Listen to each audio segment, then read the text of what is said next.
अस्सलाम वालेकुम, आप देख रहे हैं प्रोग्राम हकाइक और मैं हूं राना अली ज़ुहैब। नाज़रीन, पाकिस्तान के 95% तालिब इल्म ऐसे हैं कि जो तालीम हासिल करने के बाद आला तालीम के लिए बैरून मुल्क जाने की ख्वाहिश रखते हैं। जब बैरून मुल्क तालीम हासिल करने की ख्वाहिश की बात आती है तो उस वक्त सबसे पहला जो उनकी प्रायोरिटी होती है वो ये होती है कि किसी तरह से किसी भी मुल्क की स्कॉलरशिप को हासिल किया जाए। लेकिन हमने अक्सर देखा कि बहुत से तालिब इल्म ऐसे हैं कि जो एजेंट माफिया के हाथों लूटे जाते हैं, जो अपने लाखों रुपए उनको इस चक्कर में गवा देते हैं कि किसी तरह से उनका स्कॉलरशिप किसी यूरोप के किसी मुल्क में, अमेरिका में या इंग्लैंड में हो जाए। लेकिन हम ये देखते हैं कि बहुत से अगर हम इसकी रेशो की बात करें तो तकरीबन 70% लोग ऐसे हैं कि जो बाद में जिनका जो नतीजा है वो सिफर होता है, क्योंकि एजेंट्स और जितने कंसल्टेंट्स हैं उनको सही तरह से गाइड नहीं करते हैं। इसी मौजू पर बात करने के लिए कि आप बैरून मुल्क स्कॉलरशिप पर किस तरह से एडमिशन ले सकते हैं, कौन सी यूनिवर्सिटीज़ हैं जिनमें आपको एडमिशन अप्लाई करना चाहिए, और एडमिशन अप्लाई जब आप करते हैं, स्कॉलरशिप के लिए आप अप्लाई करते हैं, तो आपको कौन से ऐसे पॉइंट्स हैं जिनको आपको मद्देनज़र रखना है, क्या बात आपको करनी है, क्या नहीं करनी है। और उसके बाद अगर आप फुली फंडेड या आप सेमी फंडेड स्कॉलरशिप लेने में कामयाब हो जाते हैं तो उसके बाद के अगले स्टेप में आपको कौन सी ऐसी एहतियात है जो करनी है ताकि आपका एडमिशन हुआ जो है वो कैंसिल ना हो या उसमें किसी किस्म की कोई रुकावट ना हो। इन सब सवालों के जवाब लेने के लिए हमारे साथ आज पाकिस्तानी तालिब इल्म आरिफ अहमद साहब मौजूद हैं, जो इस वक्त ऑस्ट्रेलिया में मैक्वेरी यूनिवर्सिटी में मीडिया स्टडीज़ में पीएचडी की तालीम हासिल कर रहे हैं। और सबसे खुशी की बात यह है कि वो फुल फंडेड स्कॉलरशिप पर यूनिवर्सिटी में अपनी पीएचडी की तालीम हासिल कर रहे हैं। उनसे आज बात करते हैं और हम जानने की ये कोशिश करते हैं कि उन्होंने ये स्कॉलरशिप किस तरह से लिया और पाकिस्तानी तालिब इल्मों को स्कॉलरशिप हासिल करने के लिए, बाहर आला तालीम हासिल करने के लिए कौन कौन से मराहल से गुजरना चाहिए, क्या डॉक्यूमेंट्स उनको चाहिए और इसके साथ उनको किन बातों का ख्याल रखना चाहिए ताकि वो एजेंट्स माफिया के हाथों भी ना लुटें और कंसल्टेंट्स के हाथों अपनी लाखों रुपए फीस से भी उनको बचाया जा सके। बहुत शुक्रिया आरिफ साहब आपके टाइम का। सबसे पहले तो सर हमें ये बताइए कि हमें स्कॉलरशिप या बैरून मुल्क स्टडी करने के लिए कौन से ममालिक का इंतखाब करना चाहिए, हमें किन ममालिक में अप्लाई करना चाहिए एडमिशन के लिए। अच्छा अली, बहुत शुक्रिया आपके टाइम का। और मेरा ख्याल है कि ये जो ये क्वेश्चन है, ये जब से मैं आया हूँ सारे स्टूडेंट्स पूछ रहे हैं, सारे दोस्त पूछ रहे हैं, और एक बहुत ही ऐसा क्वेश्चन है कि मैं सोचता था कि मैसेज रिकॉर्ड करके सबको भेज दिया जाए। बट मेरा ख्याल है कि इससे पहले कि हम इस चीज़ के ऊपर बात करें कि हम बैरून मुल्क एडमिशन लेने के लिए किस मुल्क का हम इंतखाब करें, तो अगर हमें ये पता हो कि हम बैरून मुल्क जा क्यों रहे, अगर आपको पर्पस पता होता है तो आपके लिए ज़्यादा आसान हो जाता है किसी भी बहुत ज़्यादा कंट्रीज़ में से एक मुल्क फिल्टर करना, उसको सेलेक्ट करना अपनी स्टडीज़ के लिए। अब उसको मैं थोड़ा सा समराइज़ कर देता हूँ। बुनियादी क्या वजूहत होती है जिसकी वजह से आप बाहर जाते हो या आप स्टूडेंट वीज़ा के लिए अप्लाई करते हो, ठीक है। तो उसमें सबसे पहले क्या होता है कि लोग आपको मिलेंगे या इस पर्पज़ के लिए जाते हैं कि पाकिस्तान की इकॉनमी बेहतर नहीं है, मैं बाहर जाऊंगा, स्टूडेंट वीज़ा आसान तरीका है कि मैं बाहर जाऊँ और स्टूडेंट वीज़ा के ऊपर बाहर जाके मैं ज़्यादा पैसे कमा सकता हूँ। फॉर एग्जांपल, अब आपका एक पर्पस आ गया पैसा कमाना, उस सूरत में आपको ये देखना पड़ेगा कि किस मुल्क में जाके वहाँ पर आपको जॉब्स की अपॉर्चुनिटीज़ आपकी ज़्यादा हैं, वहाँ पर डॉलर का रेट अच्छा है, कन्वर्जन अच्छी हो जाएगी पाकिस्तानी रुपीज़ में। इसी तरह फॉर एग्जांपल दूसरा पर्पस आपके लिए हो सकता है कि आप इस लिए जाते हो कि आप चाहते हो कि मैं वहाँ पर अच्छी तालीम हासिल करूँ, तो उस कंट्री का आपको इंतखाब करना पड़ेगा जहाँ पर जो एजुकेशन है, जहाँ पर जो यूनिवर्सिटीज़ की रैंकिंग है वो बेहतर है, और आप उसकी वजह से उस कंट्री या उन यूनिवर्सिटीज़ की सिलेक्शन करते हैं। फॉर एग्जांपल, आप चाहते हैं कि आप मीडिया स्टडीज़ में आप एमफिल करें या पीएचडी करें, तो उसमें आपको देखना पड़ेगा कि किन कंट्री है जो मीडिया का ओरिजिन हुआ था या वहाँ पर मीडिया ज़्यादा स्ट्रॉन्ग है, जिस बेस के ऊपर आप उन ममालिक का इंतखाब करें। इसी तरह आपको ऐसे भी लोग मिलेंगे जो समझते हैं कि ठीक है, पैसे भी हमारा फोकस नहीं है, एजुकेशन भी डिग्री मिल जाएगी, अदरवाइज ज़्यादा कोई फोकस उस चीज़ के ऊपर नहीं है। उनका बुनियादी मकसद ये होता है कि जो लाइन ऑर्डर सिचुएशन है या वैसे किसी और मुल्क में वो सेटल होना चाहते हैं, तो उस केस में आपको ये देखना पड़ेगा कि ऐसे कौन से कंट्रीज हैं जहाँ पर आपको आसानी से पीआर मिल जाता है, तो फिर उसमें आपका जो सिलेक्शन क्राइटेरिया है वो आपका फिल्टर डिफरेंट हो जाएगा। इसी तरह आपको ऐसे भी लोग मिलेंगे जो कहेंगे कि बाकी चीज़ें मेरे लिए इम्पोर्टेंट नहीं है, मेरा मकसद ये है कि मैं बाहर एक ऐसे मुल्क में जाऊँ जहाँ पर मैं अपनी कम्युनिकेशन बेहतर करूँ, मैं इंग्लिश सीख लूँ या मैं कोई और स्किल सीखूँ। या ऐसा भी हो सकता है कि वो जस्ट उनका जो पर्पस हो या जो उनका एम हो स्टूडेंट वीज़ा का, तो वो टूरिज्म हो। तो उस केस में फिर आपको ये देखना पड़ेगा, फॉर एग्जांपल कोई बंदा जिसको ये नहीं पता कि टूरिज्म के लिए कौन सा मुल्क ज़्यादा अच्छा है, या अगर वो कहता है कि मैंने इंग्लिश अपनी बेहतर करनी है और गलती से वो फ्रांस चला जाए, जब उसको पता चलेगा कि यहाँ पर प्राइमरी लैंग्वेज ही कुछ और है, वो इंग्लिश नहीं है, फ्रेंच लैंग्वेज है, उस केस में आपको ये प्रॉब्लम्स आती है। तो इसीलिए मैं आपके अब सवाल की तरफ आता हूँ, आपको एक बेसिक ओवरव्यू दे रहा था कि अगर मुझे पता हो कि मैं किस पर्पस के लिए जा रहा हूँ, तो उस वजह से मेरे लिए सिलेक्शन ज़रा ज़्यादा आसान हो जाएगा। तो अब किन कंट्रीज़ में आपको जाना चाहिए, तो उसमें अगर मैं आपको समराइज़ करके बता दूँ तो वो ये है कि सबसे पहले तो एज अ पाकिस्तानी हमें उन कंट्रीज़ का इंतखाब करना चाहिए जहाँ पर जो प्राइमरी लैंग्वेज हो वो इंग्लिश हो। फॉर एग्जांपल अगेन आप गलती से आप फ्रांस चले जाते हैं, वहाँ पर फ्रेंच लैंग्वेज है और आपको बताया जाए कि आपने 80,000 वर्ड्स का या आपने 200 पेजेस का थीसिस लिखना है, बट वो आपने फ्रेंच में लिखना है, तो आपको फिर पता चल जाएगा कि मैं गलती कर बैठा हूँ। तो आपको सबसे पहले ये देखना होगा कि आपने उस कंट्री को सिलेक्ट करना है जहाँ पर प्राइमरी लैंग्वेज आपकी इंग्लिश है, कोई और ऐसी लैंग्वेज नहीं है जिसको आपके लिए सीखना मुश्किल है या नामुमकिन है। जैसे जैसे आपने अभी फ्रांस की एग्जांपल दी ना आरिफ भाई, इसी तरह ही हम जर्मनी को भी इसमें काउंट कर सकते हैं कि जी जर्मनी का भी यही हाल है कि वहाँ पे भी जर्मन लैंग्वेज का हमारा लैंग्वेज बैरियर जो है वो सबसे बड़ी रुकावट है, बेसिकली हम ये कहते हैं। एग्जैक्टली इसी तरह आपका आपका स्वीडन आ जाता है, वहाँ पर इवन एजुकेशन फ्री है, बट अगर आप गलती से चले जाते हैं तो वहाँ पर आपको ये लैंग्वेज वाले प्रॉब्लम्स आपको वहाँ पे आएंगे। उसके बाद जो दूसरा फिल्टर आप लगा सकते हैं, एक फिल्टर फॉर एग्जांपल आपने ये लगा दिया कि वहाँ पर इंग्लिश लैंग्वेज हो, तो एकदम ही आपके जहन में ख्याल आएगा मेरे पास यूके का ऑप्शन है, मेरे पास ऑस्ट्रेलिया का है, मेरे पास यूएस का ऑप्शन है, फिनलैंड है, एक आपका कनाडा है, आपका एक फिल्टर लग गया। तो बिल्कुल। काफी सारे कंट्रीज आपके यहाँ पर फिल्टर आउट हो जाएंगे। उसके बाद दूसरा आपने क्या करना है कि आपने ये देखना है कि ये सुनने में बहुत अच्छा लगता है, क्योंकि अब काफी मेरा एक्सपीरियंस हो गया है, काफी लोगों को मैंने देखा है।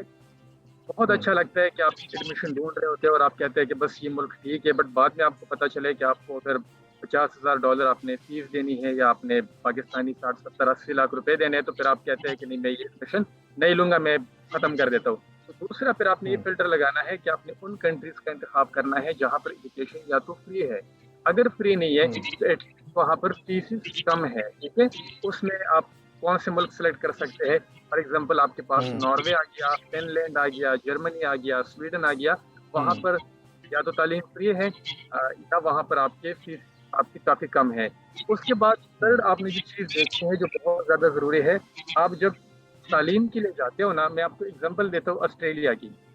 अगर आप पीएचडी के लिए आते हो, 4 साल आप पीएचडी करते हो, 6 साल के लिए वो आपको पीआर दे देते हैं, 10 साल हो गए, उसके बाद आप अप्लाई कर देते हैं पीआर के लिए। इट मीन्स कि आप वहाँ पे 10 से 15 साल गुजार रहे। आप ये भी देखना इजीली होगा गुजार सकते हैं कि वहाँ पे कल्चर क्या है, कहीं ऐसे कल्चर में तो आप नहीं जा रहे हैं जो बाद में आपको तंग करेगा। फॉर एग्जाम्पल आप वहाँ पर एज अ मुस्लिम आप नमाज पढ़ सकते हैं, मल्टी कल्चर कंट्री है, आपको वो रिस्पेक्ट देते हैं, आप नमाज पढ़ते हैं, आप तिलावत करते हैं, आपकी अपनी एक कम्युनिटी है।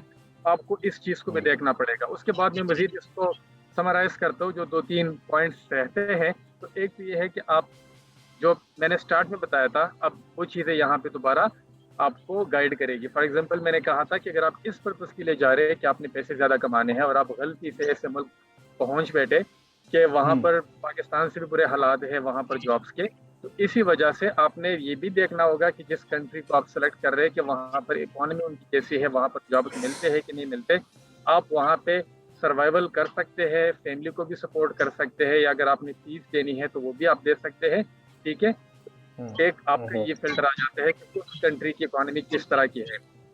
उसके बाद अगर ठीक आपका हो गया। पर्पस पीआर है तो आपको देखना पड़ेगा कि उस कंट्री में आपको पीआर मिल सकती है कि नहीं मिल सकती। फॉर एग्जांपल कनाडा और यूके से आपको ऑफर लेटर मिलते हैं, तो आप फिर क्या करते हो कि आप देखते हो कि मैं कनाडा में पीआर मिल जाएगी या यूके में मिल जाएगी, और उस बेस के ऊपर आप उस कंट्री को सेलेक्ट करते हैं। इसी तरह जो इसमें लैंग्वेज की हमने बात की, ठीक है, तो लैंग्वेज के ऊपर आपने उन कंट्रीज का इंतखाब करना है जहाँ पर इंग्लिश प्राइमरी लैंग्वेज हो, ठीक है, या जिस स्किल जिस डिपार्टमेंट में पढ़ने के लिए आप जा रहे हो, तो उसमें आपको ये देखना पड़ेगा कि उस कंट्री में उनकी क्या एक्सपर्टीज है, उन यूनिवर्सिटी की क्या रैंकिंग है। तो ये काफ़ी सारे फिल्टर्स होंगे जिनको अब हम वन लाइनर में कह सकते हैं कि वहाँ पर लैंग्वेज के डिफिकल्टीज आपको ना हो, वहाँ पर एम्प्लॉयमेंट के इश्यूज आपको ना हो, वहाँ पर आपको कल्चरल बैरियर बहुत ज़्यादा ना हो, आपको वो प्रॉब्लम्स ना आए, ठीक है। और आप नहीं तो ऐसे आरिफ भाई, ऐसे ममालिक हैं इस दुनिया में, जैसे आपने कहा कि लैंग्वेज बैरियर ना हो, हमारे कल्चरल बैरियर ना हो, उसके बाद वहाँ के एम्प्लॉयमेंट, उनकी इकॉनमी अच्छी हो, तो फिर ये सारी खसूसियात किसी एक मुल्क में पाई जाती हैं कि जहाँ पे आप ये समझे कि पाकिस्तानी स्टूडेंट जो हैं वो इजीली अप्लाई कर भी सकते हैं, या उनको अगर वो ऐसे मुल्क ढूंढने में कामयाब हो जाते हैं, जैसे कनाडा की आपने बात की, इंग्लैंड की बात की, ऑस्ट्रेलिया की बात की, अगर वो एक मुल्क ढूंढने में कामयाब हो जाते हैं, मुल्क तो मिल गया उनको, सारी चीज़ें भी हैं, लैंग्वेज बैरियर भी पता चल गया जी नहीं है, कल्चरल बैरियर भी नहीं है, वहाँ की इकॉनमी भी ठीक है, लेकिन हमें उस मुल्क का अगर वीज़ा नहीं मिलता है, हमें वहाँ पे स्कॉलरशिप नहीं मिलता है, हम एडमिशन लेने में कामयाब नहीं हो पाते हैं, तो फिर उस सूरत में हम क्या करें?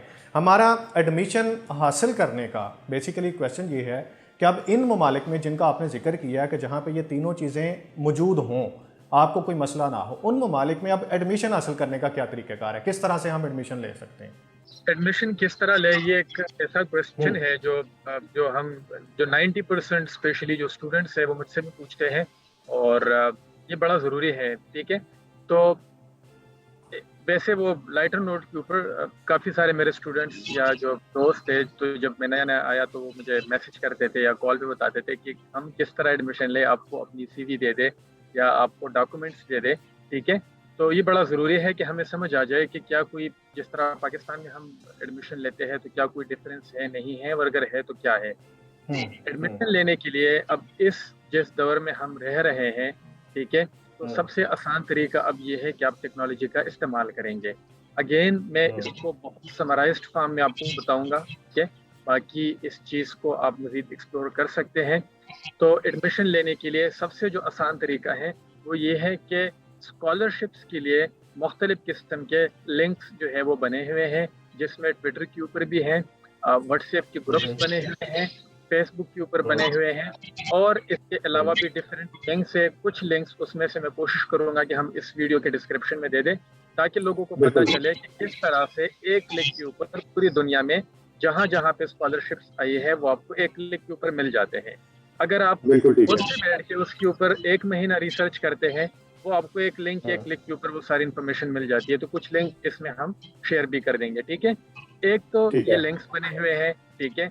उसके बाद दूसरा तरीका ये है कि जिस तरह फॉर एग्जांपल आप चाहते हैं कि इस्लामाबाद में एडमिशन ले, गूगल के ऊपर आपने लिखा कि यूनिवर्सिटीज इन इस्लामाबाद, आपने उनकी लिस्ट बनाई, एक एक यूनिवर्सिटी को आपने सर्च किया, और वहाँ पर आपने जिस प्रोग्राम में आप इंटरेस्टेड है आपने उनको सर्च किया और आपने एडमिशन के लिए अप्लाई किया। इसी तरह आप फॉर एग्जांपल किसी बाहर के मुल्क में एडमिशन लेते हैं, ठीक है, तो आप उनकी यूनिवर्सिटीज़ के टॉप 50 के, टॉप 10 के, टॉप 100 के उनकी आप लिस्ट बनाएं, और फिर एक एक यूनिवर्सिटी को गूगल से सर्च करके उनके डिपार्टमेंट्स एक्सप्लोर करें कि आया जिस सब्जेक्ट में आप इंटरेस्टेड है वो सब्जेक्ट वहाँ पे है, अगर है तो आप उनको वहाँ से अप्लाई कर सकते हैं।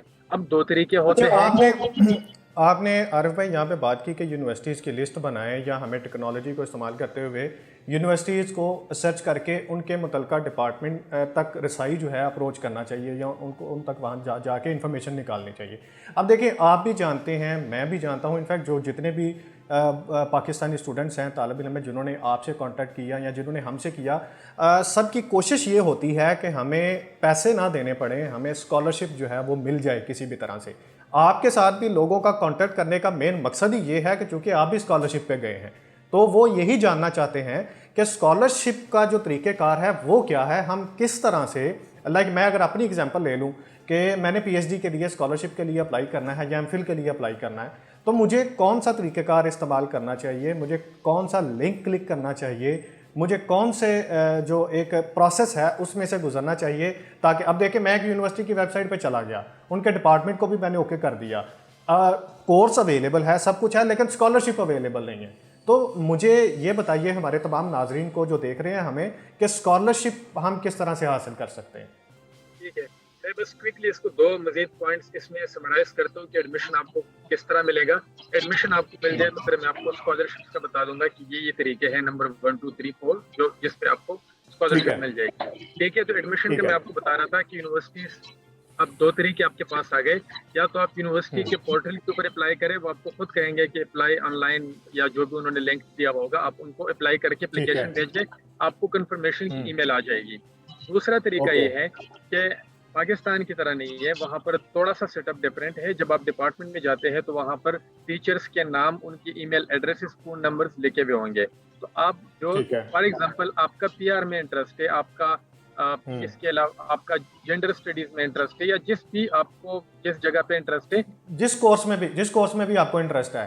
प्रोफाइल देख के उस सुपरवाइजर को ठीक आपने है। डायरेक्ट ईमेल करनी है कि मैं इंटरेस्टेड हूँ कि आपके साथ में पढूं। वो मजीद आपको खुद गाइड करेगा कि ठीक है, मैं आपको इस लिंक के ऊपर मुझे अप्लाई करे, या जो भी तरीका होगा वो आपको खुद सुपरवाइजर गाइड कर देगा। तो दो तरीके आ गए, ओके। आप पोर्टल के ऊपर करें या आप सुपरवाइजर को ईमेल करें। आखिरी इसमें एक जो तरीका है वो ये है, जिसको हम ज्यादातर मिस करते हैं और काफी लोग उसका फायदा उठाते हैं, वो है कि HEC के साइट्स के ऊपर भी समटाइम आपको एडमिशन मिलते हैं। फॉर एग्जांपल कुछ मंथ पहले HEC ने अनाउंस किया था कॉमनवेल्थ स्कॉलरशिप यूके के आए हुए थे, थ्रू आउट स्कॉलरशिप के ऊपर थे, तो उसके थ्रू भी, या इसी तरह फुल ब्राइट स्कॉलरशिप आते हैं, इसी तरह जापान के आते हैं, मलेशिया के आते हैं, बाकी कंट्रीज के आते हैं। HEC के थ्रू आप वहाँ पे एडमिशन के लिए अप्लाई कर सकते हैं।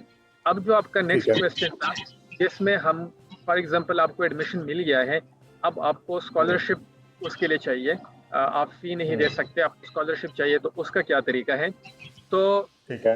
अगेन मैं स्टार्ट में मैंने बात की थी कि पहले आपने कोशिश करनी है कि उस कंट्री को आप सेलेक्ट करें जहाँ पर फी कम है या जहाँ पर फी नहीं है। फॉर एग्जांपल ऑस्ट्रेलिया में अगर आप फी नहीं दे रहे हैं, आप महीने के आराम से 4-5 लाख रुपए कमा के आप उसमें अपनी फी भी दे दे, घर भी बेच दे और अपने पास भी रख ले और अपना महीना भी गुजार दे। ठीक है, ठीक तो है। एक तो ये चीज हो गई। उसके बाद स्कॉलरशिप ढूंढने के लिए आपके पास मजीद भी कुछ लिंक्स है, बट उससे पहले मैं एक चीज आपको बता दूं जो बहुत ज्यादा जरूरी है और इसके साथ लिंक्ड है। जब भी आप अप्लाई करेंगे बाहर किसी यूनिवर्सिटी में, जब आप पोर्टल के थ्रू एप्लीकेशन दे रहे होंगे, ये लाजिम है कि वहाँ पर वो आपसे सवाल पूछेंगे कि आप अपनी स्टडीज को फंड कैसे करोगे। बिल्कुल ठीक उसमें है। आप उनको बताओगे कि या तो मैं सेल्फ के ऊपर करूंगा या मुझे इसके लिए स्कॉलरशिप चाहिए। आप ठीक किसी है। भी सब स्टूडेंट्स के लिए ये मशवरा है कि आपने कभी भी गलती से उनको ये नहीं कहना कि मैं सिर्फ फंड के ऊपर करूंगा। आपको बड़ा अच्छा लगता है कि उनको बता दे कि जी मैं खुद कर दूंगा सब, मुझे सिर्फ एडमिशन दे दे, बट 4 दिन बाद वो आपको कहेंगे कि जी आप 50 लाख रुपए जमा कर दे, और आप कहते हैं कि मेरे पास तो पैसे नहीं है, और आपने एडमिशन खत्म कर दिया। अगला बंदा जो आपसे ज्यादा मैच्योर था, उसने उनको बता दिया था कि मेरे पास फंड नहीं है, मैं काबिल लड़का हूँ, मैं एडमिशन ले रहा हूँ, बट मेरे पास फंड नहीं है, और उस यूनिवर्सिटी ने कहा कि चूंकि ये डिजर्विंग है तो उसको स्कॉलरशिप मिल गई। तो आपने अपना खुद ही एडमिशन अपना खराब कर दिया। तो आपने कभी कमिट नहीं करना। मेरे साथ भी यही हुआ था। उन्होंने इवन मुझे HEC का कहा कि आप HEC इस यूनिवर्सिटी के फंड कर रहे हैं, मैंने कहा मुझे नहीं कर रहा, प्लस मेरे पास नहीं है। तो उन्होंने कहा कि ठीक है, फिर हम आपको खुद अपनी स्कॉलरशिप देंगे। ठीक है, ठीक हो गया। ये आपने बड़ा आउट क्लास पॉइंट उठाया, और ये बड़ी कह लें कि बहुत अच्छा पॉइंट आपने दिया है कि अक्सर व बेशतर हमारे तालिब इल्म शायद इसी वजह से वो रिजेक्ट हो जाते हैं कि उनको स्कॉलरशिप नहीं वो मिलता, और वो बाद में कहते हैं कि हमें स्कॉलरशिप नहीं मिला, हमने अप्लाई भी किया था, हम डिजर्विंग भी थे। लेकिन ये आपका पॉइंट जो है कि वो सेल्फ फंड वाला, कि ये जो भी स्टूडेंट हमें देख रहे हैं उनको ये चीज़ ख्याल करनी पड़ेगी कि हमें उनको ये कभी भी नहीं ये कहना कि हम इसको सेल्फ फंड करेंगे या हम इसकी फ़ी जो है वो पे कर सकते हैं। जी अपनी बात को आगे करिए। उनके जो स्कॉलरशिप्स होते हैं वो डिजर्विंग कैंडिडेट्स के लिए होते हैं। तो अगर आपने उनको खुद कह दिया कि मैं खुद सेल्फ के ऊपर करूंगा, तो वो आपको क्यों देंगे। अंडरस्टूड सी बात है कि वो उन लोगों को देंगे जिन्होंने कहा होगा कि जी हम सेल्फ के ऊपर नहीं कर सकते, हमारे पास रिसोर्सेज नहीं है। अब आता हूं मैं कि आपको स्कॉलरशिप के लिए क्या करना चाहिए। फॉर एग्जांपल, अच्छा एक सेकंड, आरिफ भाई यहाँ पे आपने एक बात की कि जो स्कॉलरशिप्स हैं वो डिजर्विंग के लिए होता है, जबकि हमारे यहाँ कॉन्सेप्ट ये पाया जाता है कि जो बहुत ज़्यादा लाइक है, जिसका CGPA 4.0 है, या जो टॉपर है, शायद उसके लिए स्कॉलरशिप रखे गए हैं फॉरेन यूनिवर्सिटीज़ में। अच्छा, अब यहाँ पे फॉर एग्जांपल मैं आपको जो जो जो भी हमारे डेवलप्ड कंट्रीज है, तो उसमें कुछ स्कॉलरशिप्स तो ये होती है कि वो आपको कहे कि जी आप बड़े टॉप क्लास स्टूडेंट है, जिसको हम पोजीशन बेस कहते हैं या क्राइटेरिया बेस स्कॉलरशिप आप उसको कह दे। उनके ठीक कुछ है। स्कॉलरशिप सिर्फ थर्ड वर्ल्ड कंट्रीज के लिए होते हैं कि हमने इतने ठीक है। स्कॉलरशिप उन लोगों को देने हैं जो जहाँ जो थर्ड वर्ल्ड कंट्रीज में रहते हैं, जो अफोर्ड नहीं कर सकते। आपको अफगानिस्तान के स्टूडेंट्स मिलेंगे, आपको इराक के ऐसे लोग मिल जाएंगे जिनको बात इवन वो नहीं कर सकते, ठीक है, बट उनको भी वो मिल ठीक जाते है। हैं। आपको पाकिस्तान के, इंडिया के लोग मिल जाएंगे। तो इसमें डिफरेंट क्राइटेरियाज होते हैं। प्लस सबसे इम्पोर्टेंट बात यह है कि जब मेरे पास फंड नहीं है तो मैं उनको क्यों कहूँ कि मेरे पास फंड है। मैं तो फिर उस ठीक है। केस में खुद अपने आप को फिल्टर कर रहा हूँ। एटलीस्ट आप रेस में तो शामिल हो जाए, आप उनको कह दें, मैं भी वो आपको कंसिडर करें। ठीक है, मेरे साथ ओके। एग्जैक्टली यही हुआ है। अच्छा, अब आपका एडमिशन हो गया है और आपको हाँ। उसके लिए फंड चाहिए। अब उसके दो बिल्कुल। तीन तरीके हैं। पहला तरीका ये है कि आप HEC को एप्लीकेशन लिखे, ठीक है। अगेन, लोग ठीक है। इसको उस तरह से सीरियस नहीं लेते, बट HEC के डिफरेंट ऑफिस है, आप उनको ईमेल कर सकते हैं, आप उनको एप्लीकेशन दे सकते हैं कि वो आप ठीक उनको है। एडमिशन लेटर बताएंगे कि मेरा लेटर आ गया है, मेरा एडमिशन हो गया, इसके लिए मुझे फंड चाहिए। बहुत ज्यादा ठीक है। स्टूडेंट्स है जो HEC के फंड्स के ऊपर इस वक्त बाहर पढ़ रहे हैं, ठीक है। उसके बाद ठीक दूसरा है। तरीका आपके पास क्या है कि जिस यूनिवर्सिटी में आपने एडमिशन लिया हुआ है, उस यूनिवर्सिटी को आप एप्लीकेशन दे कि मेरा एडमिशन हो गया है, बट मेरे पास अब फंड नहीं है। जो कंट्री है वहां से मुझे फंड के कोई जराया नहीं है मेरे पास, इसलिए आप मुझे स्कॉलरशिप दे।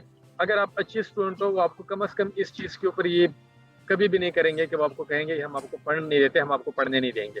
वो कुछ भी नहीं ओके। करेंगे, तो एटलीस्ट आपकी फी एग्जाम्प्ट कर देंगे कि ठीक है, आप फी मत देना, आप आ जाओ, बाकी यहाँ पे कमा के खुद अपना टाइम खुद गुजार देना। अपने अखराजात हैं वो खुद करें, वो खुद जी, उठा लें और वो अखराजात बहुत जितने आराम हैं। से आप ठीक कर है। सकते हैं। अगर आप पाकिस्तान में करते तो बाहर बहुत आराम से आप कर सकते हैं, जॉब्स बहुत ज्यादा होती है, ठीक है। उसके बाद एक और तरीका ये होता है कि जिस तरह हमारे यहाँ HEC है, इसी तरह हर मुल्क में उनका अपना एक इदारा होता है, ठीक है, जो इन चीजों को डील करता है। इसी फॉर ठीक है। एग्जांपल, अगर ऑस्ट्रेलिया में आप एडमिशन ले रहे हो तो हो सकता है कि आपको यूनिवर्सिटी स्कॉलरशिप दे रही हो सकता है कि उनकी गवर्नमेंट आपको स्कॉलरशिप दे रही हो। तो फिर आपने क्या ठीक ठीक करना है, ठीक। इस तरह जापान में या मलेशिया में और हर कंट्री में उनका अपना एक इदारा है, आप उनको भी ईमेल कर सकते हैं कि आपके मुल्क के इस यूनिवर्सिटी में मेरा एडमिशन हुआ था, मैंने स्कॉलरशिप ठीक के है। लिए भी अप्लाई किया, बट मुझे स्कॉलरशिप नहीं मिला, मैं पढ़ना चाहता हूँ बट मेरे पास रिसोर्सेज नहीं है, तो मुझे इस चीज़ के लिए कंसिडर करें। तो वो भी आपके पास ठीक एक है। ऑप्शन हो सकता है। इसके अलावा जिस तरह वर्ल्ड बैंक है और मजीद कुछ बैंक है, ऑनलाइन आप थोड़ा सा सर्च करेंगे आपको खुद पता चल जाएगा, वो भी फंड करते हैं। इवन कुछ बैंक्स पाकिस्तान के जो लोकल है वो आपको फंड करते हैं कि स्टडीज के लिए आप जा सकते हैं, ठीक है। तो आपने ये सारे अच्छा। ऑप्शन एक्सप्लोर करने हैं, और ये हो नहीं सकता कि सारे दरवाजे आपको बंद मिले। कोई ना कोई दरवाजा उसमें आपको खुला मिलेगा और आपका एडमिशन या आपका जो स्कॉलरशिप का मसला है वो यहाँ से हल हो जाता है, ठीक है। तो ठीक हो गया। आरिफ भाई माशाल्लाह, आपने स्कॉलरशिप वाला जो हमारा क्राइटेरिया है कि किस तरह से हम उसको अवेल कर सकते हैं, कौन कौन सी ऑप्शंस हम यूज़ कर सकते हैं। अच्छा, अब जब हमें स्कॉलरशिप भी मिल गया, हमें ऑफर लेटर भी मिल गया, सब कुछ मिल गया, अब आ जाते हैं हम डॉक्यूमेंट्स की तरफ। तो अक्सर लोगों को यही नहीं पता, क्वेश्चन ये होता है कि जी डॉक्यूमेंट्स हमें कौन से सबमिट करने हैं, हमें कहाँ से उनकी अटेस्टेशन करवानी है। ये ज़रा थोड़ा सा हमें गाइड कीजिएगा कि हमें डॉक्यूमेंट्स कौन कौन से रिक्वायर्ड हैं और उनका प्रोसेस क्या है उनको सबमिट करने का। अच्छा, अब अगेन देखिए, ये एक सर्कल में हम घूम रहे हैं, यानी कि अब ये दोबारा उस चीज के साथ हम दोबारा लिंक करेंगे। फॉर एग्जांपल, आप एडमिशन ले रहे थे, आपको एक बहुत अच्छा सुपरवाइजर नजर आ गया, मीडिया स्टडीज में आपका भी इंटरेस्ट है, उसका भी है, आप भी वार या पीस जर्नलिज्म देखते हैं, वो भी वही देखता है, आपका भी रूरल एरिया पे इंटरेस्ट है, उसका भी है। सारी चीजें आपकी मैच कर रही है और बहुत आपको अपीलिंग लग रहा है कि इस सुपरवाइजर ने मुझे कभी भी रिजेक्ट नहीं करना। आप उनको अच्छे डॉक्यूमेंट्स भेजेंगे, आपकी सीवी अच्छी होगी, आपके ट्रांसक्रिप्ट अच्छे होंगे, आपका रिसर्च प्रपोजल अच्छा होगा, तो आपको एडमिशन दे देगा। अगर ये चीजें आपकी अच्छी नहीं होगी, जितना मर्जी वो रिलेवेंट होगा, वो आपको एडमिशन नहीं देगा। तो ये डॉक्यूमेंट्स वाला ये बहुत ज्यादा जो है वो इम्पोर्टेंट है। फॉर एग्जाम्पल, आप वेस्टर्न किसी भी कंट्री में जाते हैं, वहां पर एक आसान सा क्राइटेरिया है कि आपको उनको इंग्लिश प्रोफिशिएंसी लेटर आपको एज अ प्रूफ देना होगा, अदरवाइज ना आपका वीजा लग सकता है, ना आपको एडमिशन मिल सकता है। तो अगर आपके पास उसका कोई प्रूफ नहीं है, तो इसका मतलब ये है कि आपको एडमिशन नहीं मिलेगा। तो अब मैं अगेन इनको थोड़ा सा जाहिरी बातें डिपेंड करते हैं कि आप किस यूनिवर्सिटी में, किस कंट्री में जा रहे हैं, और वो आपसे मुख्तलिफ डॉक्यूमेंट्स मांग सकते हैं। बट एक जो जनरल क्राइटेरिया है वो मैं आपको बता देता हूँ कि आपको कौन कौन से डॉक्यूमेंट्स यानी कि आपको एडमिशन का सोच के ही कौन कौन से डॉक्यूमेंट्स तैयार कर लेने चाहिए, बाद रेडी में कर आप लेने चाहिए, यूनिवर्सिटीज हाँ। और इन चीज़ों को आप उसके ऊपर काम शुरू करें। तो उसमें सबसे ठीक है। पहले आ जाता है कि इंग्लिश प्रोफिशिएंसी लेटर आपके पास, आप अभी से आइल्स की तैयारी शुरू करें या आप ओके। पीटी की तैयारी शुरू करें, ठीक है। उसके बाद दूसरे नंबर के ऊपर आपने अगर ट्रेवल करना है तो आपके पास पासपोर्ट होना चाहिए। फॉर एग्जांपल इस ठीक वक्त है। आप दिसंबर या जनवरी इनटेक के लिए अप्लाई कर रहे हैं, आपने एडमिशन भी ले लिया, स्कॉलरशिप भी ढूंढ लिया, सब कुछ कर दिया, एंड पे आपको पता चला कि आपके पास पासपोर्ट नहीं है। तो अब यूनिवर्सिटी तो हम्म। आपका इंतजार नहीं करेगी कि जनाब का पासपोर्ट जनवरी में बनेगा तो फिर हम उसके बाद उसके लिए सेमेस्टर कंडक्ट करवाएंगे। तो इस केस में ठीक है। आप अगेन पहले से आपके पास पासपोर्ट आपका रेडी होना चाहिए। थर्ड, हम्म। आपका जिस यूनिवर्सिटी में या जिस प्रोफेसर के पास आप जा रहे हो, बहुत ज़रूरी है, अनलाइक पाकिस्तान, रिसर्च प्रपोजल आपको पहले देना पड़ेगा। पहले से आप उनको बताना पड़ेगा कि मैं यहाँ पर आके आपकी इस कंट्री में ये चीज़ पढ़ूंगा, ये मेरा रिसर्च प्रपोजल है। तो रिसर्च ठीक है। प्रपोजल अभी से जो स्टूडेंट्स प्लान कर रहे हैं कि उन्होंने साल बाद में एडमिशन लेना है, तो अभी से रिसर्च प्रपोजल के ऊपर काम शुरू कर दें, और वो इस बेस के ऊपर आपके फॉर्म या जो भी आपकी एप्लीकेशन है वो उसको इवॉल्वेट करेंगे। रिसर्च प्रपोजल के बाद आपकी जो सीवी है, तो वो आपकी एक अच्छी सीवी आपको बनानी चाहिए, उसमें आपकी सारी वो इन्फॉर्मेशन हो जो ज़रूरी है, हर वो चीज़ हो जो आपको रेलेवेंट लगती हो, कोई उसमें मिसलीडिंग इंफॉर्मेशन ना हो। जो चीज़ें, जो आपका एक्सपीरियंस है, जो आपकी कोई पब्लिकेशन है, जो भी आपके क्वालिफिकेशन है, वो सारी चीज़ें उसके ऊपर क्लियरली मेंशन हो। अगेन, अब अगर आप बाहर एडमिशन ले रहे हैं तो फिर आपको थोड़ा सा वर्ल्ड से बाहर निकलना पड़ेगा। कुछ ऑनलाइन साइट्स है जिसके ऊपर आप अच्छे सीवीज बना सकते हो। अगेन, उनको हम ठीक कोशिश है। करेंगे कि मैं लिंक डिस्क्रिप्शन में दे दूं, उसके ऊपर आप जाएंगे और आप अपने सीवी जो है बिल्ड कर सकते हैं, जिसमें आप अच्छे जगह पे अप्लाई करने के लिए उसको इस्तेमाल कर सकते हैं। उसके बाद ठीक है। जब भी आप अप्लाई करेंगे, चाहे वो आप यूनिवर्सिटी को पोर्टल के ऊपर अप्लाई करें, चाहे आप सुपरवाइजर को ईमेल करें, एक अच्छा सा कवर लेटर आप पहले से लिख दें जिसमें आपके बारे में इंफॉर्मेशन हो, आपकी बेसिक क्वालिफिकेशन क्या है, आपका इंटरेस्ट क्या है, आप किस मुल्क में हो, या जो भी बेसिक चीजें होती है, एक अच्छा सा कवर लेटर भी आपने पहले से तैयार करके अपने पास रख लेना है। होता ये है कि आप समटाइम 200-300 ईमेल भी कर देते हो सुपरवाइजर्स को, तो एक बार बार आप लेटर टाइप नहीं कर सकते। एक अच्छा एक दफा आप लिख लें, उसकी अच्छी सी प्रूफ रीडिंग करवाए और उसको आप बार बार फिर इस्तेमाल करें, वो आपके काम आएगा। उसके बाद ठीक है। आपकी जो ट्रांसक्रिप्ट है ना, या आपके जो सर्टिफिकेट्स है, तो एजुकेशनल जो बजाय आपके इसके कि सर्टिफिकेट्स हैं आप जितने भी आपके। बजाय उसके कि आप एमएससी कर चुके हैं और आप 12 किस्म के डॉक्यूमेंट्स अटैच करें, तो उनका एक अच्छा पीडीएफ बना दें जिसमें आपके सारे ट्रांसक्रिप्ट हो, जिसमें आपके सारे सर्टिफिकेट्स हो, ठीक है। तो जब भी आपने अप्लाई करना ठीक है। होगा तो वो आप एक डॉक्यूमेंट उनको जो एजुकेशनल डॉक्यूमेंट्स है वो आपको एक अपलोड करना पड़ेगा। तो ये कुछ डॉक्यूमेंट्स है तो बहुत ज़्यादा ज़रूरी है। अगेन, हो सकता है यूनिवर्सिटी इसके अलावा आपसे कोई चीज़ मांग ले। फॉर एग्जांपल, कुछ कंट्रीज में वो आपसे पोलियो सर्टिफिकेट मांग लेंगे, कहीं पे आपसे वो आजकल कोविड वैक्सीनेशन सर्टिफिकेट मांग लेंगे, कहीं पे आपसे वो कैरेक्टर तो एक सर्टिफिकेट मांग लेंगे, वो आपके रनिंग टाइम के ऊपर हो जाते हैं। वो तो एक आप ये समझे कि आपकी वीज़ा रिक्वायरमेंट है या यूनिवर्सिटी की रिक्वायरमेंट है, तो वो तो एजुकेशनल हमें बेसिकली प्रॉब्लम यहाँ पे ये आती है। अच्छा, ये एक चीज़ का कंफर्म कीजिएगा कि अगर आपने एमएससी की है और आपको एमफिल के लिए अप्लाई करना है, तो जो आपके ट्रांसक्रिप्ट्स हैं वो आपने मैट्रिक से लेके एमएससी तक अटेस्ट करवाने हैं, या जो आपकी लास्ट डिग्री है सिर्फ आपने वही अटेस्ट करवानी है? अच्छा, इसमें समटाइम तो ये होता है कि यूनिवर्सिटी आपको खुद कह देती है कि हमें ये डॉक्यूमेंट्स अटेस्टेड रिक्वायर्ड है, तो उस केस में तो ठीक है। आपको सबको अटेस्ट करना पड़ेगा। मेरे केस में ये हुआ था कि जो मेरी एक डिग्री थी उसके ऊपर उनको कुछ डिस्क्रिप्शन चाहिए थी। वो कहते हैं कि इसका जो ग्रेडिंग क्राइटेरिया है ये थोड़ा सा डिफरेंट है, हमें इसकी मजीद एक्सप्लेनेशन चाहिए। फिर मैं यूनिवर्सिटी गया, उनको मैंने कहा, उनने जो ग्रेडिंग ठीक है। क्राइटेरिया था वो मुझे बताया और उनको फिर मैंने ईमेल कर दिया। ठीक है। कुछ केसेस में वो आपको कहेंगे कि हमें सारे डॉक्यूमेंट्स अटेस्ट करके दे दे, कुछ केसेस में ये होगा कि वो आपसे नहीं मांगेंगे। बट आप आसान हल इसका यही है कि आप 1,000 रुपये दे के एक दफ़ा HEC से सारे टेस्ट करवा ले, और बोर्ड में आपके ज़्यादा पैसे नहीं लगते, वो आप वैसे ही करवा देंगे। तो आप बोर्ड से भी करवा ले, एक ही दफ़ा आपने टेस्ट करवाने हैं, हमेशा आपके काम आएंगे, तो आप एक ही दफ़ा पहले से करवा दे ताकि आपको फिर बाद में कोई प्रॉब्लम ना आए। अच्छा, यहाँ पे ये बात मुझे बताइएगा कि जब हमें अप्लाई करना है, यानी कि यहाँ जब हमें अपने सुपरवाइज़र को, जैसे आपने कहा, ईमेल करनी है, तो हमें ये डॉक्यूमेंट्स उस वक्त पहले से अटेस्टेड डॉक्यूमेंट्स उनको भेजने हैं, या हमें इस बात का इंतज़ार करना है कि वो हमारा एडमिशन ओके होता है तो उसके बाद हम अटेस्ट करवाते हैं? मतलब कि यूनिवर्सिटी हमें कहे तो फिर हम अटेस्ट करवाएं, अदरवाइज ऐसे ऐसे भी हम भेज सकते हैं, ऐसे भी मतलब कि विदाउट अटेस्टेशन हम अपलोड कर सकते हैं? देखो, पहले से क्यों तैयार करनी चाहिए हमें। फॉर एग्जांपल आज आपको एचईसी ने कहा, यूनिवर्सिटी ने ईमेल की कि आपके जो हम्म। डॉक्यूमेंट्स है वो हमें अटेस्टेड रिक्वायर्ड है और मंडे तक हमें भेज दे। आप एचईसी की ठीक है। साइट के ऊपर गए और आपको पता चला हम्म। कि आगे हमारी, वैसे वर्स्ट सिनेरियो हम डिस्कस कर रहे हैं कि आगे हमारी दो हम्म। तीन छुट्टियां आ रही है या ईद है या कोई इवेंट आ रहा है हम्म। हमारा इस तरह का, जिसकी वजह से डिले आएगा। ठीक कोई है। डिले नहीं भी आ रहा, आगे आपका बीच में आ रहा है हफ्ता इतवार और एचईसी ने आपको कहा कि 10 दिन में हम आपके रजिस्ट्रेशन करवा देंगे, ठीक है। ठीक उसके है। बाद ठीक है। कुरियर वाला आपको कब भेजता है, प्लस आपको अर्जेंट मोड पे जो जाना होगा तो आपको डबल फी भी देनी होगी, ठीक है। तो बिल्कुल बजाय सही। इसके कि आप डबल फी दे, आप हम्म।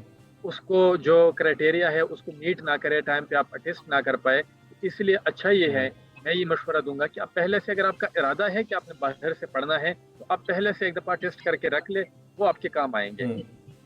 क्योंकि अच्छा आरिफ डेडलाइन के भाई, ऊपर फिर ये सब टाइम बातें, आपका काम नहीं होता जी।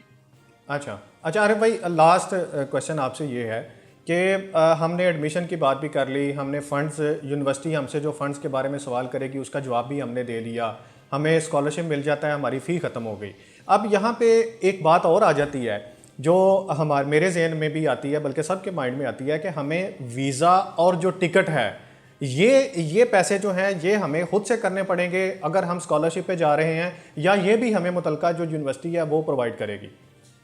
अच्छा, ये अगेन ये डिपेंड करता है कि सरकमस्टांसिस क्या है, कौन सी यूनिवर्सिटी है, हम्म। किस मुल्क में आप जा रहे हैं। बट मैं आपको हम्म। सही बात बताऊं, फॉर एग्जांपल इस वक्त ऑस्ट्रेलिया आप अगर वीज़ा के लिए अप्लाई करते हैं और आपने 70,000 रुपये दिए हैं और यहाँ पे ठीक है। आके आप 2 दिन कोई बहुत माइनर सा भी काम करते हैं, यानी कि कोई इवन पैकिंग का कोई काम आपने कर दिया 2 दिन, ठीक है, और एक दिन में ठीक आप है। 30-35 हज़ार ले रहे हैं, तो इसका मतलब ये है कि 2 दिन बाद आपकी वीज़ा के पैसे आपकी जेब में होंगे। इसलिए अगर ठीक है। आपको वीज़ा के पैसे खुद भी देने पड़े, आपको लोन लेना पड़े उसके लिए, तो मेरा नहीं ख्याल है कि वो कोई महंगा सौदा है। वो भी अच्छा है, उससे कोई प्रॉब्लम आपको नहीं आएगी। और सम केस ठीक है। इन सम केसेस को आपको यूनिवर्सिटी खुद आपको एकोमोडेट कर देती है, अगर आपका स्कॉलरशिप है और वो आपका हम्म। स्कॉलरशिप आपको पहले से वो कर देते हैं, तो आप उसके ऊपर अपने टिकट ले सकते हैं। और सम टाइम ये मसला होता है कि क्योंकि आपका जो स्कॉलरशिप है वो होस्ट कंट्री के बैंक में आएगा। फॉर एग्जांपल मेरे केस में, जब तक मैं यहाँ पे नहीं आया था, जब मेरा अकाउंट जब तक ओपन नहीं हुआ यहाँ पे बैंक में, तो तब तक वो मुझे हम्म। स्कॉलरशिप इशू नहीं कर सकते थे। तो कुछ अच्छा, केसेस ये में ये क्वेश्चन, होता है कि वो आप आओगे तो ये फिर ये आपको बड़ा मिलेगा। ये बड़ा आउट क्लास क्वेश्चन है कि स्कॉलरशिप हो या चाहे हमें फंड सेल्फ फंड पे बैरून मुल्क जाना पड़े, तो ये जो अकाउंट ओपनिंग की बात की है, ज़रा थोड़ा सा हमें ये गाइड कीजिएगा कि ये कौन सा अकाउंट वहाँ पे बाहर ओपन होता है, और उसमें क्या हमें पाकिस्तान से कोई रकम भी ट्रांसफ़र करना होती है एज हमें शो करने के लिए कि अगर मुझे वहाँ पे कोई प्रॉब्लम नहीं है, मैं मतलब कि अपने मामला जो है वो खुद हैंडल कर सकता हूँ या कर सकती हूँ। ये ज़रा अकाउंट के बारे में थोड़ी सी इन्फॉर्मेशन दीजिएगा हमें कि इसका प्रोसेस क्या है, किस तरह से हम ओपन करवा सकते हैं, और क्या ये ज़रूरी है, इसके बगैर काम नहीं होगा? अच्छा, एक तो आपका जो पाकिस्तानी अकाउंट है ना, आप उसको यहाँ पे इस्तेमाल कर सकते हैं, ऑनलाइन ट्रांसफर करें, आप उसके ऊपर चीज़ें खरीदे वो भी आप कर सकते हैं, ठीक है, क्योंकि वो इंटरनेशनली आप ठीक है। इस्तेमाल कर सकते हैं। दूसरा, यहाँ ठीक है। पे जो जो डेवलप्ड कंट्रीज है ना, तो आप जब यहाँ पे आते हो तो आप हैरान हो जाते हो कि आप जब एयरपोर्ट के ऊपर उतरते हो तो आपको एक इंटरनेशनल स्टूडेंट डेस्क नज़र आ जाएगा। वो ठीक आपको है। ये भी बताएगा कि आपने कहाँ पे जाना है, तो रूट क्या है। मेरे केस में यूनिवर्सिटी की हम्म। गाड़ी पहले से खड़ी हुई थी और एक ठीक हाथ है। में बोर्ड पकड़ा हुआ था जहाँ पर मेरी रिहाइश थी, वो मुझे वहां पर लेके गए, साथ बैग भी उठाया। ठीक है। एयरपोर्ट के ऊपर ही आपको डेस्क मिल जाएगा, आपको सिम वहां से मिल जाएगी। आप किसी बैंक में चले जाओ, सिर्फ आपका पासपोर्ट चाहिए, विद इन फ्यू मिनट्स, आपको 1 रुपये नहीं देना, आपका बैंक अकाउंट हम्म। उसी टाइम ओपन हो जाएगा, आप उसको इस्तेमाल कर ठीक है। सकते हैं। तो यहाँ पर जो सारी चीज़ें हैं, जो बैंक डिटेल और ये जो सारी चीज़ें होती है ना, ये इतनी ट्रांसपेरेंट, इतनी क्विक और इतनी आसान है कि जब आप यहाँ पे आते हो तो फिर आपको पता चल जाता है कि अच्छा, ये इन चीज़ों के बारे में आपने परेशान नहीं होना, ये यहाँ पर एक दिन का खेल है, और बल्कि मिनट्स का है। आपका सारा सब कुछ ये हो जाता है, इजीली हो जाता है, उसमें आपको कोई प्रॉब्लम नहीं आएगी। बाकी यहाँ पर आपने बैंक अकाउंट ओपन कर लिया, उसकी डिटेल अपनी यूनिवर्सिटी के साथ शेयर कर दी, वो आपको पैसे भेजेंगे, उस अकाउंट के ऊपर हर मंथ आपको आते रहेंगे। आपने उसमें से पैसे पाकिस्तान भेजने हैं, आप भेज सकते हैं, आपने उसमें से पैसे निकालने हैं, आप निकाल सकते हैं। तो वो जिस तरह पाकिस्तान में हमारे बैंक अकाउंट्स होते हैं, इसी तरह का आपका एक अकाउंट होगा। मतलब कि आपका जो पाकिस्तानी बैंक अकाउंट है, यूनिवर्सिटी वो वाला बैंक अकाउंट इस्तेमाल नहीं करेगी, बल्कि जिस कंट्री में आप जा रहे हैं उस मुल्क में जो आपका अकाउंट खुलेगा, आपको उस अकाउंट में पैसे आपके स्कॉलरशिप के या आपके एडमिशन के जो भी उनके साथ मुतलका यूनिवर्सिटी के साथ डील होगी या जो स्कॉलरशिप आपको मिलेगा, वो पैसे अपने ही उनके मुल्क में उस अकाउंट में जाएंगे, आपके पर्सनल ज़ाती पाकिस्तानी अकाउंट में नहीं आएंगे। तो यहाँ पे आप अकाउंट ओपन करेंगे ना, वो आपका ज़ाती अकाउंट है, यानी कि उसमें से आप चाहे तो दूसरे अकाउंट में ट्रांसफर कर दे, आप पाकिस्तान ट्रांसफर कर दे, आप सारे पैसे निकाल ले। बट होता ये है कि क्योंकि यहाँ के जिस तरह पाकिस्तान में किसी अकाउंट से बाहर के मुल्क में पैसे भेजना थोड़ा सा उनके लिए मुश्किल होगा, बजाय इसके कि मुश्किल हो यहाँ जाता पे है। अकाउंट हो और आप उसको। दूसरा ये कि यहाँ पे जो जो आप शॉपिंग करते हैं, जो बाकी चीज़ें करते हैं, तो यहाँ पर कैश पे लोग डील नहीं करते। तो अगर आपका यहाँ का अकाउंट होगा तो आपकी ज़िंदगी बड़ी आसान हो जाती है। आपके पास एक एटीएम कार्ड है, आप कहीं पे जा रहे हैं, आप कुछ खा रहे हैं, कपड़े ले रहे हैं, यहाँ पर सारी आपकी पेमेंट आपके कार्ड से होती है। तो इसलिए ज़्यादा ये प्रेफर किया जाता है कि यहाँ पर आप अकाउंट खोल लें और उसको आप इस्तेमाल करें। बाकी आपका पर्सनल अकाउंट है, आप उसमें से जहाँ पर चाहे पैसे ट्रांसफ़र कर सकते हैं। बहुत शुक्रिया आरिफ साहब आपके टाइम का। तो नाज़रीन, आज के इस प्रोग्राम में हमने आप तक वो हक़ाइक़ पहुँचाए कि आपने बैरून मुल्क तालीम हासिल जब करने का इरादा करना है और उसके लिए आपने एडमिशन के लिए अप्लाई करना है, तो आपको कौन सी ऐसी बातें हैं जिनका ख्याल रखना है। इसमें जो सबसे बड़ी आज के प्रोग्राम में उनकी आरिफ साहब की गुफ्तगू में जो मेरे सामने बात आई है कि आपने कभी भी यूनिवर्सिटी को ये नहीं कहना है कि मैं सेल्फ़ फंडेड, मतलब कि मैं अपनी जो इसका एडमिशन का ख़र्चा है वो मैं ख़ुद से उठाऊंगा। आपने यही उनको ये कहना कि मैं डिज़र्विंग हूँ, मेरे पास रिसोर्सेज नहीं हैं, तो आप स्कॉलरशिप लेने में कामयाब हो जाएंगे। अपना बहुत सारा ख्याल रखिएगा, हमारे इस चैनल का भी ख्याल रखिएगा, इसको लाइक शेयर और कमेंट करना मत भूलिएगा। और सबसे अहम बात कि इस प्रोग्राम को देखने के बाद अगर आपके जहन में कोई सवाल आता है जो आप समझते हैं कि मज़ीद आपको इन्फॉर्मेशन चाहिए, तो वो आप नीचे कमेंट सेक्शन में हमें सवाल लिख के भेजिए और हम कोशिश करेंगे कि आने वाले नेक्स्ट एपिसोड में हम आपके उन सवालों के जवाब जो हैं वो दे सकें। हमें दीजिए इजाज़त। अल्लाह हाफ़िज़।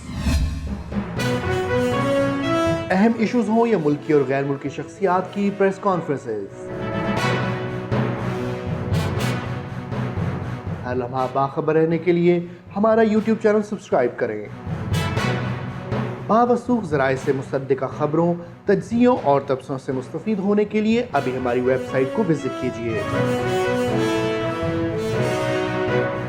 इसके साथ साथ आप हमें फेसबुक पर लाइक और फॉलो भी कर सकते हैं।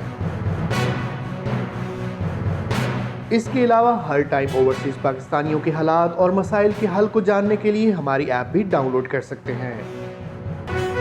हम कर रहे हैं आपको हर लम्हा बाखबर, क्योंकि है 39 न्यूज़ पर आपका एतबार।